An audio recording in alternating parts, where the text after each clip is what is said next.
एक चीज़ बड़ी ज़रूरी है, हम मोबाइल का इस्तेमाल जब करते हैं तो कम से कम अगले बंदे के को मद्देनज़र रख के हम उसको कॉल करें। बाज़ औक़ात हम रात के 2 बजे बगैर इमरजेंसी के किसी को कॉल कर रहे होते हैं, बाज़ औक़ात हम बड़ी जल्दी किसी को कॉल कर देते हैं। फिर कॉल करने का मकसद होता है 1 मरतबा, 2 मरतबा और 3 मरतबा।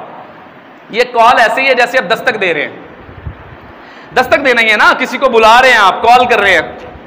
हुक्म क्या है? रसूलुल्लाह सल्लल्लाहु अलैहि वसल्लम का तरीका मुबारक क्या था? आप किसी के घर में जाते, आप दरवाजे पर दस्तक देकर दरवाजे के साइड पे खड़े होते थे।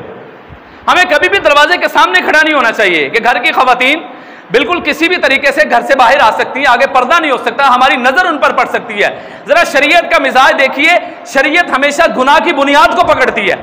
जहां से गुनाह की बुनियाद होती है शरीयत वहां से पकड़ती है। जिस तरह के शरीयत ने फरमाया अल खम्र जुम्मा अल इस्म, शराब जो है तमाम बुराइयों की जड़ है, शरीयत ने उसको पकड़ लिया।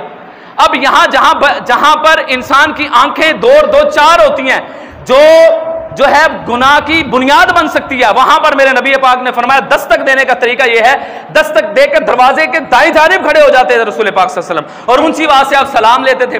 फिर दूसरी मरतबा दस्तक देते, फिर तीसरी मरतबा देते, कोई ना आता, अब वापस लौट जाते। वापस कौन लौट रहा है? इमामुल अंबिया।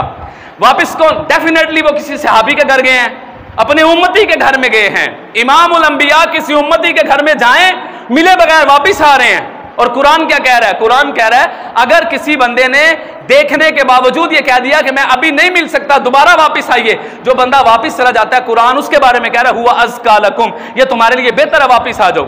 और हम क्या करते हैं? 1 मरतबा कॉल करते हैं, 2 मरतबा करते हैं, 3 मरतबा करते हैं, 4 मरतबा करते हैं, करी जाते हैं, करी जाते हैं, करी जाते हैं।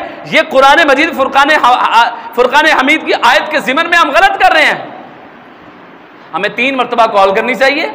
अगर कोई बंदा पहली मरतबा ही कॉल करके काट देता है, इसका मतलब यह है कि मैं आपसे अभी गुफ्तगू नहीं करना चाहता, मैं मसरूफ हूं।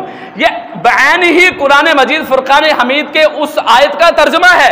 जब आप किसी के घर में गए और उसने कहा कि मैं अभी नहीं मिल सकता, तो कुरान कहता है तुम्हारे लिए बेहतर यह है कि तुम वापस लौट जाओ, दोबारा मिल लेना। इसी तरह कोई बंदा अगर आपको कॉल कर रहा है या आप किसी को कॉल कर रहे हैं, उसने कॉल को डिस्कनेक्ट कर दिया, इसका मतलब यह है कि मैं थोड़ी देर के बाद कॉल करूं। यह हमें अदाब मुआशरत कुरान सिखा कर गया है, क्योंकि कुरान तो ज़ाब्ता हयात है ना। आप कहेंगे मौलाना मोबाइल तो उस वक्त था ही नहीं, मौलाना मोबाइल तो था ही नहीं, तो ये कॉल करने का हुक्म कहां से आ गया? अब यहां पर हम कयास करेंगे कि रसूल पाक ने वो अमल किया था, आज के दौर के अंदर इस अमल पर इस तरह अमल होगा। नबी करीम सल्लल्लाहु अलैहि वसल्लम के बताए हुए तरीकों पर जब तक हम चले थे हम कामयाब व कामरान थे। जब हमने हुजूर के तरीकों को छोड़ दिया हम नाकाम भी हैं, नामुराद भी हैं।